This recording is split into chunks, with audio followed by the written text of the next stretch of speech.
तो स्टार्ट कर लेते हैं हमारा सेकंड पार्ट भी। क्या कहते हैं, concept of the bond and debentures. Bond और डिबेंचर्स में क्या फर्क है, क्योंकि बॉन्ड को भी हम एज अ डिबेंचर की तरह ही ट्रीट करते हैं, फर्क है बट फिर भी इसमें शेयर्स एंड डिबेंचर्स में डिफरेंस क्या है। शेयर होल्डर्स एंड डिबेंचर्स के बीच में एक सेकेंड, यहाँ पे कहाँ गया भाई, होल्डर्स, होल्डर में डिफरेंस क्या है। Method of the issuing debentures, method क्या है कि हम डिबेंचर्स को इशू करेंगे, और prohibitations on the issue of the debentures with the voting right क्या है। देन आगे बाद हम उसके नेक्स्ट पार्ट को डिस्कस करेंगे। चलो फिर फटाफट कर लेते हैं। देखो जो बॉन्ड होते हैं ना वो गवर्नमेंट इशू करती है, ठीक है, इसमें मेन बात यही है, ये ज्यादा सिक्योर भी होते हैं, और जो चीजें ज्यादा सिक्योर होती है ना उनके ऊपर जो इंटरेस्ट है ना वो कम भी मिलता है। ये देखो मैंने आपको यहाँ समझाया था, कहाँ गया, मैंने आपको यहाँ समझाया, जिन चीजों में जो रिस्क जो अगर कम होगा ना वहां पर आपका रिटर्न भी क्या होने वाला है बच्चों, कम होने वाला है। अगर आपका रिस्क ज्यादा है तो रिटर्न भी क्या होगा, ज्यादा होता है। ये आपको पता है, रिस्क और रिटर्न एक दूसरे के साथ ही चलते हैं, है ना। तो होते सारे की सारे सेम फीचर डिवेंचर्स की तरह ही है बॉन्ड के, बट यहाँ पर इशू करने वाली कोई प्राइवेट कंपनी नहीं होती, इसको इशू करने वाले गवर्नमेंट सेक्टर होते हैं। गवर्नमेंट को जब पैसा चाहिए होता है तो गवर्नमेंट के बॉन्ड इशू होते हैं, ठीक है। बॉन्ड मतलब कि एक गवर्नमेंट के द्वारा दिया गया एक सर्टिफिकेट, और उसके बदले में आपको एक रेगुलर बेसिस पे इंटरेस्ट मिलता रहेगा, और ये ज्यादा सिक्योर होते हैं, क्योंकि जो अब देखो सारी, जैसे हम इलेक्शंस में हमारे लीडर को चुनते हैं, इसी वो गवर्नमेंट ही होती है। तो गवर्नमेंट के द्वारा जो भी सिक्योरिटी इशू करती है वो ज्यादा सिक्योर होती है, और जो भी चीजें ज्यादा सिक्योर होती है जिनमें कोई रिस्क नहीं होता उनके ऊपर इंटरेस्ट की रेट भी क्या होती है, कम होती है। बस इसमें यही फर्क है। देखो क्या लिखा, bond is a financial instrument है where the investors lend the money to the company. Investors जो होते हैं लैंड करते हैं, इसकी पैसा देते हैं उधार उस कंपनी को, उस गवर्नमेंट कंपनी को, जो कि एक प्री डिटरमाइंड पीरियड के लिए होती है, ठीक है। और इन रिटर्न में जो बोरोवर होता है वो पे करता है, मीन्स कि यहाँ पर ये कंपनी है, गवर्नमेंट कंपनी, यहाँ पे इन्वेस्टर्स है, इसे हम क्या कहेंगे, लेंडर कहेंगे। जो पैसा देता है यूज करने के लिए उसे लेंडर कहते हैं, जो पैसा लेता है उसे हम क्या कहते हैं, बोरोवर कहते हैं। ये इसको इंटरेस्ट पे करेगा एक रेगुलर इंटरवल पे, एंड रीपे करेगा अमाउंट को एक मैच्योरिटी के डेट के बाद, मीन्स कि जब डेट आ जाएंगे ना 5 साल के बाद, 6 साल के बाद, 10 साल के बाद, तो यहाँ पर ये इसको पेमेंट भी करेगा।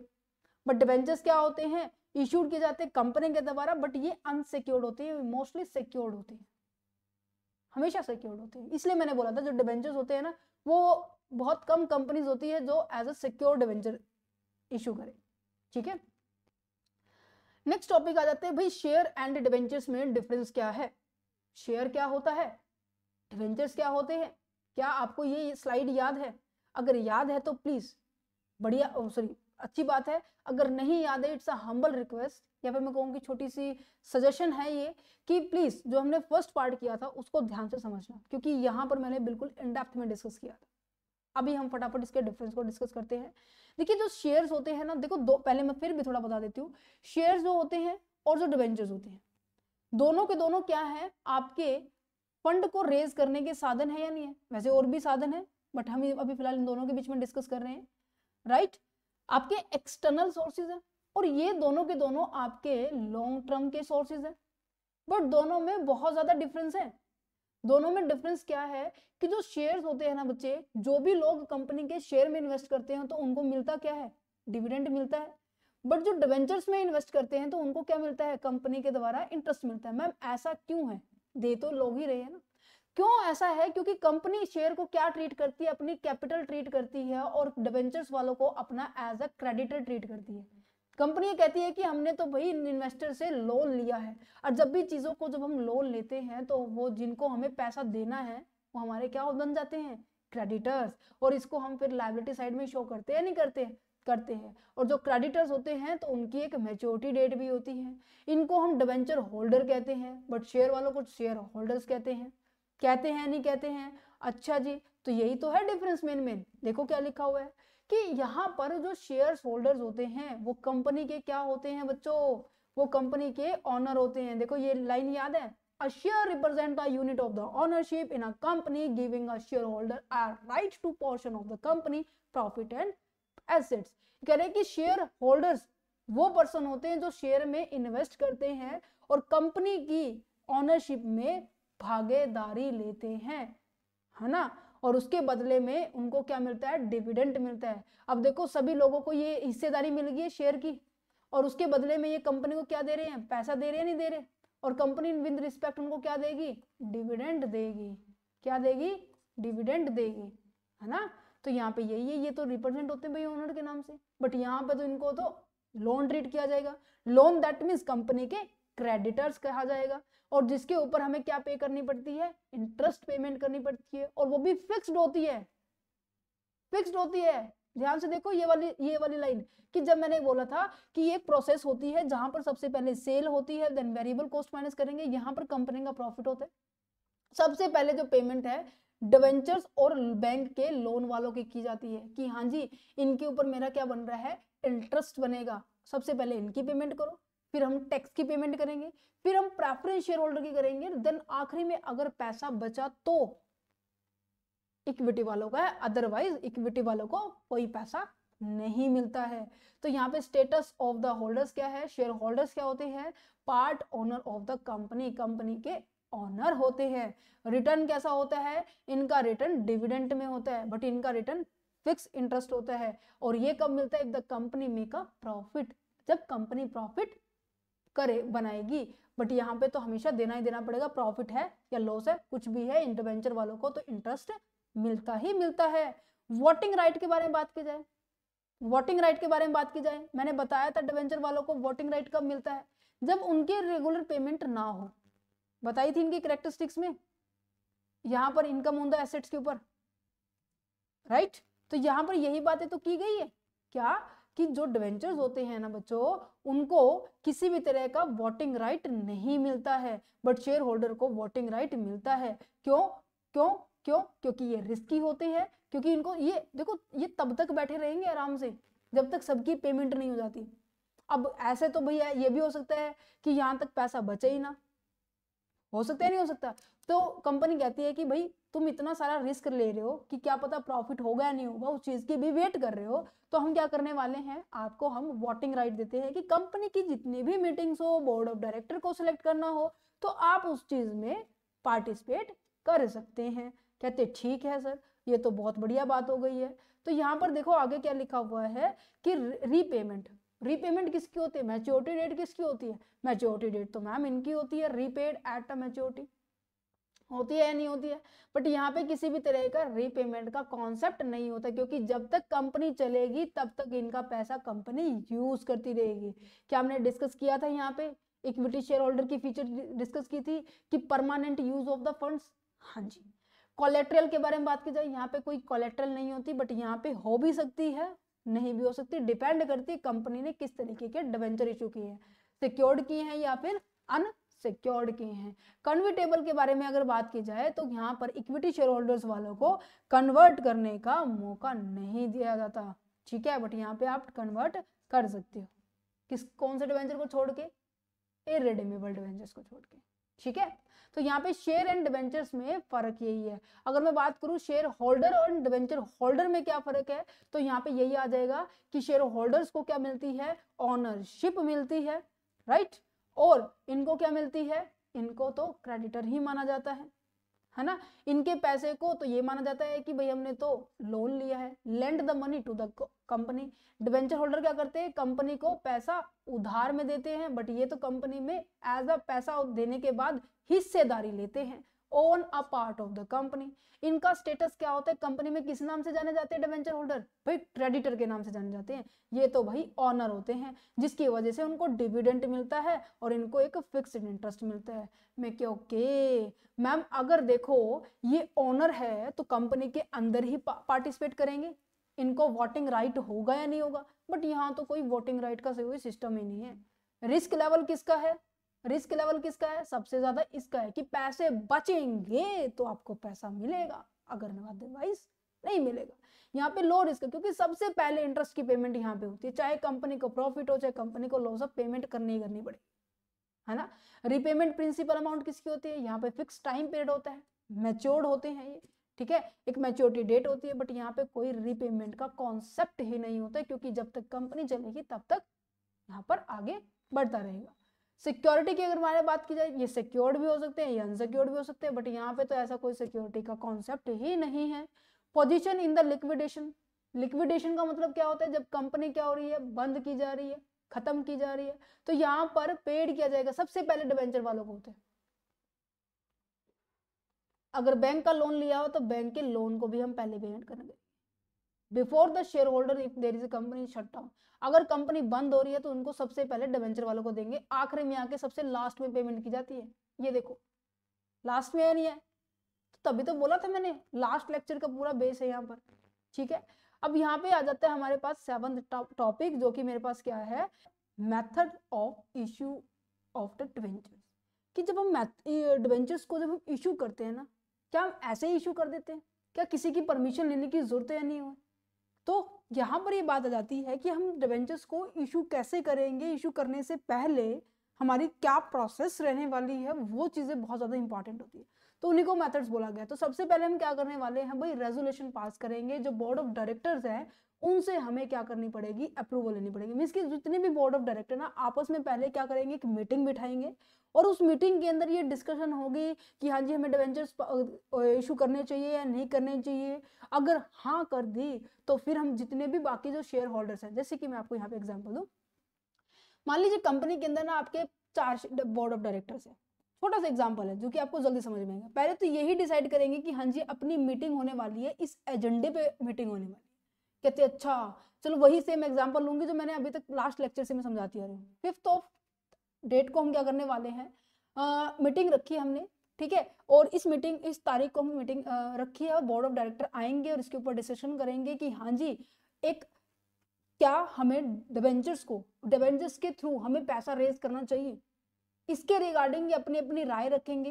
राय रखना दैट मीन्स अपने अपने सलाह देंगे और अपना पक्ष बताएंगे कि हाँ जी एक कहेंगे कि नहीं कुछ कह सकते हैं भाई ना। तो ये होता है रेजोल्यूशन पास करना। रेजोल्यूशन पास करना दैट मीन्स वोटिंग करना, कितने व्यक्ति इस चीज के लिए एग्री है और कितने व्यक्ति उस चीज के लिए एग्री नहीं है। ठीक है, देन उसके बाद ये फिर डिसाइड करेंगे, इन्होंने कहा कि ठीक है हमें कर लेना चाहिए डिबेंचर्स इशू, जिसके थ्रू हमें पैसा मिलेगा और इवन इसके ऊपर रिस्क भी कम है, राइट, डिबेंचर्स होल्डर्स का। तो लोग जल्दी से जल्दी हमारी कंपनी में इन्वेस्ट कर सकते हैं। और हमें क्या फायदा है भाई, हमें टैक्स का फायदा है कि हमें टैक्स हमें कम पे करना पड़ेगा। कहते ठीक है, देन उसके बाद फिर एक और डेट डिसाइड की जाएगी जिसके अंदर हमें अप्रूवल लेनी पड़ेगी। जितने भी हमारे शेयर होल्डर्स है ना उनसे भी हमें क्या लेनी पड़ती है, अप्रूवल लेनी पड़ती है कि जो कंपनी के ऑलरेडी एग्जिस्टिंग जो शेयर होल्डर्स होते हैं उनसे अप्रूवल लेंगे कि हाँ जी हम पैसा रेज कर रहे हैं, यहाँ से रेज करेंगे। रीजन पता है इनसे क्यों लेनी पड़ रही है, रीजन पता है क्यों लेनी पड़ रही है। अब देखो शेयर होल्डर्स ये दोनों है और डिवेंचर्स इसके ऊपर है। अब वही अगर मैंने ज्यादा से ज्यादा डिवेंचर इशू कर दिए उनके ऊपर मुझे इंटरेस्ट भी पेमेंट करना पड़ेगा। अगर सारा का सारा पैसा इंटरेस्ट के तौर पर बाहर चला गया तो भाई इनके लिए बचेगा क्या। इसीलिए भी हम क्या करते हैं, इनके से परमिशन लेते हैं। क्या आपको कॉन्सेप्ट समझ में आ रहा है नहीं आ रहा है। तो देन उसके बाद मैं क्या करने वाली हूँ, मैंने डिवेंचर्स शेयर होल्डर से भी परमिशन ले ली है। इनसे परमिशन लेने के बाद फिर मैं एक कमेटी सेट करूंगी और देन फाइनली मैं पब्लिकली ऑफर कर देंगे कि इस कंपनी का XYZ कंपनी के डिवेंचर सामने आ रहे हैं, तो जो जो इन्वेस्टर्स इसके लिए इंटरेस्टेड है वो पैसा अपना यहाँ पर इन्वेस्ट कर दे। तो सबसे पहले देखो रेजोल्यूशन ऑफ द डायरेक्टर्स, भाई डायरेक्टर्स का रेजोल्यूशन होगा दैट मींस उनकी एक मीटिंग होगी। उस मीटिंग में ये बोर्ड ऑफ डायरेक्टर्स क्या करने वाले हैं, रेजोल्यूशन पास करने वाले हैं, सलाह मशवरा करके अपना आगे डिसीजन दे देंगे। फिर ये क्या करने वाले हैं, अप्रूवल लेने वाले हैं शेयर होल्डर से। भाई एक जनरल मीटिंग अब बुलाई जाएगी और उसके अंदर ऑर्डिनरी रेजोल्यूशन पास आउट किया जाएगा। ठीक है, इसमें भी वही बात है, कितने वही व्यक्ति किसके लिए सहमत है, अगर हाँ तो हाँ, ना तो ना, उन चीजों को हम रेक्टिफाई करेंगे। देन फिर एक कमेटी बिठाई जाएगी जिसमें अपॉइंटिंग की जाएगी कमेटी के, और उसमें ये मैनेजिंग किया जाएंगे कितने इशू करने हैं। मीन्स की उनकी पर एक डिबेंचर की कॉस्ट कितनी है। मीन्स की डिबेंचर एक कमेटी बिठाएंगे। भाई कमेटी क्यों बिठाई इनके लिए, जैसे कि अब मैं देखो किसी चीज को मैं नई कमेटी बना रही हूँ, नया डिपार्टमेंट बना रही हूँ, उसके लिए कोई मेंबर तो अपॉइंट करना पड़ेगा, नहीं करना पड़ेगा। क्यों, सारे मसले को कौन संभाले, ये व्यक्ति संभाले या नहीं संभाले, संभालने के लिए तो मुझे अपॉइंट करना पड़ेगा। जैसे कि हमने शेयर को इशू किया था, अब शेयर के ऊपर जितने लोग पैसा इन्वेस्ट करेंगे, मुझे बैंक को अपॉइंट किया, मैंने शेड्यूल बैंकिंग को अपॉइंट किया, मैंने एक कमेटी अपॉइंट की जो इन सब चीजों के रिगार्डिंग काम करने वाली है। तो सेम इस तरीके से भाई मैं डिवेंचर्स के लिए भी एक कमेटी बनाऊंगी और उस कमेटी में हैंडल किया जाएगा the process of the issuing debentures. जो डिबेंचर्स इशू होकर आएंगे उसके रिगार्डिंग जो हमें पैसा मिलेगा और हम लोगों को डिबेंचर्स देंगे, तो ये जो प्रोसेस चलने वाली है उसके लिए हमने कमेटी बनाई। देन फाइनली पब्लिकली हमने इसको अनाउंस कर दिया कि आ जाओ इन्वेस्टर्स जो भी इसके अंदर इंटरेस्टेड हैं। तो हम कंपनी ने क्या किया, एडवर्टाइज किया, इनवाइट किया पब्लिक को, प्राइवेट एंड पब्लिक इन्वेस्टर्स, कोई भी इन्वेस्टर्स हो सकता है जो इन डिबेंचर्स को खरीद ले, ठीक है। बट अब ये देखो, पब्लिकली अनाउंस करने से पहले कंपनी को क्या करना पड़ता है बच्चों, क्या करना पड़ता है, क्या प्रोस्पेक्टस वाले चैप्टर में हमने डिस्कस किया था, जब भी कभी कंपनी मार्केट से पैसा रेज करेगी तो उसे जरूरी है कि उसे प्रोस्पेक्टस इशू करना पड़ेगा। भाई क्यों करना पड़ेगा, क्योंकि भाई प्रोस्पेक्टस में सारी की सारी डिटेल इंफॉर्मेशन होती है कि कंपनी इस पैसे को रेज कर रही है, कहाँ यूज करेगी, कितना डिविडेंड देगी, पिछले साल तक कितना दिया है, आगे क्या इसकी ग्रोथ है, फाइनेंशियल स्टेटमेंट कैसी है, प्रॉफिटेबल सिचुएशन, इसकी हर चीज बच्चों, हर चीज प्रोस्पेक्टस में होती है। तो जो लीगल कंप्लायंसेस है वो चेकआउट किए जाएंगे। Filing of the prospectus with the registrar, registrar के पास प्रोस्पेक्टस सबमिट करना पड़ेगा। Registrar that means registrar of companies, जहां पर कंपनी रजिस्टर्ड होती है। देन उसके बाद हम क्या करने वाले हैं, इश्यूइंग करेंगे इन्वेस्टर्स को कि मींस की एप्लीकेशन जितनी आई है डिबेंचर्स के ऊपर उनको हम चेकआउट करेंगे कि भाई ज्यादा तो नहीं आ गई, कम तो नहीं आई है। फॉर एग्जांपल मैंने कहा कि भाई मैंने तो 10,000 डिबेंचर इशू किए हैं, अब 10,000 के 10,000 भी सब्सक्राइब हो सकते हैं भाई, है ना, 10,000 से कम भी हो सकते हैं भाई, 9,000 हो जाए, और 10,000 से ज्यादा भी हो सकते हैं, 18 मान लीजिए 18,000 से डिबेंचर्स के लिए लोगों ने सब्सक्राइब कर दिया। तो हम क्या करने वाले, ये जो एप्लीकेशन के ऊपर जो पैसा आएगा उसको हम क्या करेंगे, रिव्यू करेंगे। रिव्यू करने के बाद फिर उसी के हिसाब से हम चीजों को अलॉट भी करेंगे, क्योंकि मैक्सिमम कितना अलॉट कर सकती है कंपनी, 10,000। तो जितने पे ज्यादा आए उनको वापस कर देगी, उन्हें रिफंड कर देगी, जिनसे कम आए हैं तो उन्हीं से काम चलाएगी, और जितना मिला है उसी से काम चलाएगी, ठीक है। Application in the stock exchange, that means जो आपका सेबी है, stock exchange board of India के पास भी आपको ये इंफॉर्मेशन सबमिट करनी पड़ेगी कि हाँ जी पब्लिकली हमने क्या किया है, हम क्या करने जा रहे हैं, डिबेंचर इशू करने जा रहे हैं, तो ये नोटिस ये लो, एप्लीकेशन लो, स्टॉक एक्सचेंज में सबमिट करवा दिया, ठीक है।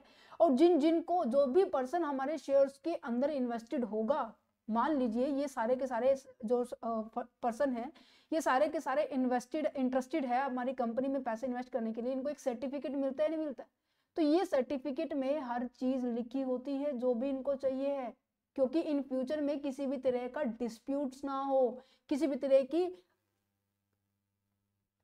गलती ना हो। समझ में आया, सर्टिफिकेट ऑफ डिबेंचर्स किस लिए है, एक ऑनरशिप प्रूफ है कि हाँ जी डिबेंचर्स का मैं ओनर हूँ, इसके विद रिस्पेक्ट मुझे इंटरेस्ट मिलेगा, और उसको मैं क्या करने वाली हूँ, अपनी बुक्स ऑफ अकाउंट में एंट्री करने वाली हूँ, register of the debenture holder. And descriptions क्या होगा, चार्ज टू द रजिस्ट्रार। अगर सिक्योर्ड है तो उनकी जो भी एसेट्स उन्होंने मॉर्गेज रखी है उनको संभाल के रखना पड़ेगा कंपनी वाले। तो सीधा सीधा मतलब ये है कि सबसे पहले जो मेन टॉप डायरेक्टर्स हैं उनकी मीटिंग होगी, देन उसके बाद वो शेयर होल्डर से परमिशन लेंगे, देन उसके बाद वो क्या करने वाले हैं, जहां से पैसा आएगा, डिबेंचर से पैसा आएगा, तो उस पैसे को संभालने के लिए, उनसे लेन देन जितनी भी हो रही है उन चीजों को हैंडल करने के लिए हम एक कमेटी बनाएंगे। कमेटी बनाने के बाद हम पब्लिकली ऑफर कर देंगे कि हाँ जी पैसा आ जाओ, हम आपको पैसा हम आपको शेयर डिबेंचर्स देंगे हमारी कंपनी का, और इसके रिगार्डिंग आपको रजिस्ट्रार ऑफ कंपनी के पास भी सबमिट करना पड़ेगा, सेबी के पास भी सबमिट करना पड़ेगा। फिर आपने एप्लीकेशन के रिगार्डिंग रेक्टिफाई किया कि हाँ जी कितनी एप्लीकेशन आई है, उसी के हिसाब से फिर हम अलॉटमेंट देने वाले हैं। देन हम क्या करने वाले हैं, एक सर्टिफिकेट भी इशू करेंगे जिसमें सब कुछ इंफॉर्मेशन होगी, वो सर्टिफिकेट डिबेंचर होल्डर को दिया जाएगा और साथ ही साथ रिकॉर्ड किया जाएगा हमारी बुक्स ऑफ अकाउंट में। आसान सा था, बिल्कुल इजी था। ओके जी, नेक्स्ट पॉइंट आ जाता है कि क्या हम वोटिंग करके डिबेंचर्स को इशू कर सकते हैं। समझ में आ रहा है, prohibitions on the issue of the debenture with the voting right. ये कह रहे हैं कि क्यों, मतलब कि मैंने पहले आपसे क्वेश्चन पूछा कि क्या हम वोटिंग करके डिबेंचर्स को इशू कर सकते हैं, कहते नहीं, रोका हुआ है, प्रोहिबिटेड है। कहते ऐसा क्यों है भाई, भाई इतनी देर से मैं यही तो समझा रही हूँ कि डिबेंचर्स ओनर नहीं होते, ओनर को ही वोटिंग राइट दिया जाता है, कंपनी के इंटरनल मेंबर नहीं होते, ये इनको आउटसाइडर ट्रीट किया जाता है, इनको क्रेडिटर ट्रीट किया जाता है। इनके द्वारा जितना भी पैसा आता है कंपनी के पास, उनको क्या कहा जाता है, भाई इन्होंने तो मुझे लोन दिया है। इस वजह से हम कभी भी डिबेंचर्स को वोटिंग राइट्स के थ्रू हम क्या नहीं कर सकते, इशू नहीं कर सकते। समझ में आया? तो देखो क्या लिखा हुआ है, debentures holder is a creditor not a owner. इसलिए उनको वोटिंग राइट नहीं मिलता है। क्यों नहीं मिलता है? क्योंकि कंपनी के ओनर ही क्या ले सकते हैं, मैनेजमेंट के डिसीजन में पार्ट ले सकते हैं। जिन्होंने पैसा लेंड किया है मनी को, वो तो एज अ क्रेडिटर ही होते हैं, उनको उनके विद रिस्पेक्ट इंटरेस्ट मिलता है, वोटिंग राइट नहीं मिलता है। वोटिंग राइट किसे मिलता था, बताओ जल्दी? जिनको पैसे बहुत कम मिलते थे। अब देखो प्रेफरेंस शेयर होल्डर को भी वोटिंग राइट नहीं होता, पता हो तुम्हें? जनरली अगर देखा जाए नॉर्मल केस में जो प्रेफरेंस शेयर होल्डर्स होते हैं उनको भी वोटिंग राइट नहीं होता। वोटिंग राइट इक्विटी वालों को होता है। क्यों? क्योंकि भाई रिस्क ले रहे हैं कि पैसा बचा तो उनको पैसे डिविडेंड मिलेगा, पैसा बचा तो उनकी कैपिटल का पैसा मिलेगा, अदरवाइज तो पैसा मिलेगा ही नहीं उनको। क्या ऐसा सिनारियो इनके पास है? भाई इनको तो एक तो फिक्स रेट पे मिल रहा है, रेगुलर बेसिस पे मिल रहा है, प्रॉफिट हो या ना हो तब भी मिलेगा, सबसे पहले मिल रहा है, चाहे वो इंटरेस्ट का हो चाहे वो कैपिटल का हो। और क्या फायदे चाहिए? ये वोटिंग राइट उसको दिया जाता है जो कंपनी के अंदर सबसे लाखरी में बैठा है। ठीक है, समझ में आया? पारी पासु जो क्लासेस है डिबेंचर्स के अंदर, पता है इसमें क्या है? कुछ नहीं कह रहा, बस ये कह रहा है कि जो भी आपकी जब कंपनी बाउंड अप होती है ना, जब कंपनी खत्म होती है या फिर कंपनी को पेमेंट करने का टाइम आता है, तो कंपनी कहती है भाई इक्वल प्रोपोर्शन में कर दो। ठीक है, क्योंकि पारी पासु का मतलब यही है कि इक्वल फुटिंग करना, मींस कि एक सबके साथ एक जैसा व्यवहार करना। It means all the debentures holders are treated the equally when the companies repay the debt. जब कंपनी रीपे कर रही है ना उनके डेट्स को, उन सबको इक्वली ट्रीट कर दो। इक्वली ट्रीट करने का मतलब क्या है? सबको एक जैसा इंटरेस्ट दे दो, सबको एक जैसे तरीके से कैपिटल प्रमोट करो। ठीक है, इसका मेन रीजन ये रहने वाला है, यहाँ पे डिस्प्यूट्स नहीं होने वाले। ठीक है, समझ में आ रहा है? समझ में आ रहा है? ये था आपका कॉन्सेप्ट, हो गया खत्म। आप इसको रीड करेंगे तो आपको इजीली समझ में आ जाएगा। अगर ये जो टॉपिक मैं करवा रही हूँ, ये देखो स्टार्टिंग से हम करते आ रहे हैं, फर्स्ट पार्ट से। फर्स्ट पार्ट हमारा हो चुका है, सेकंड पार्ट भी हमारा अब फिलहाल हो गया है। अब हम बढ़ते हैं हमारे थर्ड पार्ट के ऊपर।